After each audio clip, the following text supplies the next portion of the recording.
I had the tumour removed on my breast and the lymph nodes removed from the advanced cancer. And then I came back, they told me it was successful, everything was removed. That was my surgeon. I spoke with my doctor just there last week, because I got my surgery done at the end of September. And she said to me that there is a chance that there's some cancer left behind, but the cancer could be asleep, dormant. I did 12 rounds of chemotherapy. And, you know, that was a hard time with symptom-wise. I was very sick with it. I have to go back on to chemotherapy again. And I have to take a targeted treatment, the two together. Also, they're saying they may have to try experimental treatment. They don't want the cancer to spread, like to wake up and spread. When the tumour was removed, it could have gone into the bloodstream, and that can circulate and then wake itself up at any point. So they're putting me on a lot more treatment again. So I was diagnosed in May with cancer, the 4th of May. It is a beautiful morning. Then you get your chemotherapy, your flush, everything done. You could be there about 8 hours. At times I've been there, a few times I've been there for 10 and 11 hours. And that carried on for 4 months. And it's hard because when you're sitting in a little waiting room on hard chairs, 30 people, like no space, they bring food in and you feel like vomiting. I would go 3 times a month for that treatment. So it was hard, you know, and that's not counting the travelling time.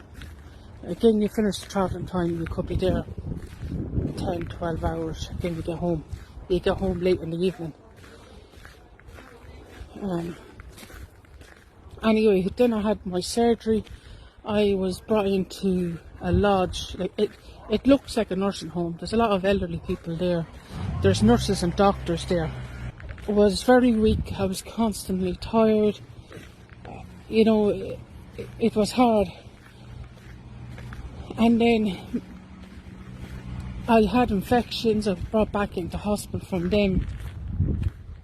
Anyway, I was in and out of hospital a few times. And while all this is happening, I didn't get to go to counselling or anything. So the first thing I did was turn to the internet, TikTok, and I put up videos about how cancer was affecting me, you know, physically and emotionally. You know, I got some support from a lovely community. But then also I got a lot of trolling. And a lot of people that I knew, well I wouldn't say a lot, some people that I knew were upset with my videos. I'm supposed to go through cancer and constantly be positive and be happy, and then never have an emotion. And when I do have an emotion, if I'm upset about something, I'm supposed to not, like according to them, if I do have an emotion, that I have mental health problems, you know, nothing I say can be trusted. But if anyone that's gone through cancer themselves will know it's a roller coaster. Some days you have good days, and then you also have bad days. Where I live, I'm not from that town originally, so I didn't have any support network there. And neighbours, you know, a lot of people are busy. They go to work and then they come home to their houses, so I didn't have support there either. When I was diagnosed in May, a lot of the sport classes that people can join in, so it was like the Gary Kelly Centre here in Ireland, in Drogheda. Those classes were closed during the summer months. They felt like it was a waste of funds, that's what they said. and it was better to start the classes around September, October, as that was the best time for people. More people would attend the classes. That is groups where people that has cancer themselves can meet up and do group talks and other activities together. I had a good 4 or 5 months where I couldn't go to them because they weren't on. And then when they were on, that's the time when I was having my big surgery, you know. And surgery, I was barely able to get out of bed for about, I would say, 4 weeks. Anyway, so I didn't have the support network there. And I went onto the internet. And I was honest. I showed my good and bad days. And then I got some backlash from it. Anyone that has gone through cancer will know that there are some days where they will break down and cry, and I don't think anyone should be ashamed for that. You know, they shouldn't be made to feel ashamed for it, and they shouldn't be. No one should be saying that they're unstable, unhinged or anything, because that isn't the case.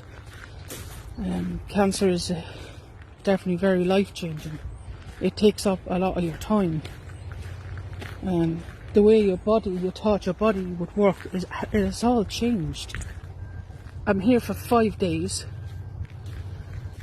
and then I get to go home on the weekends. Yeah, my hair is growing back. Look at that. I'm gonna have a little walk around, and then head into it. There's a little village here. Gonna go for a coffee, and then I have to go for radiation. Okay, bye for now. Bye.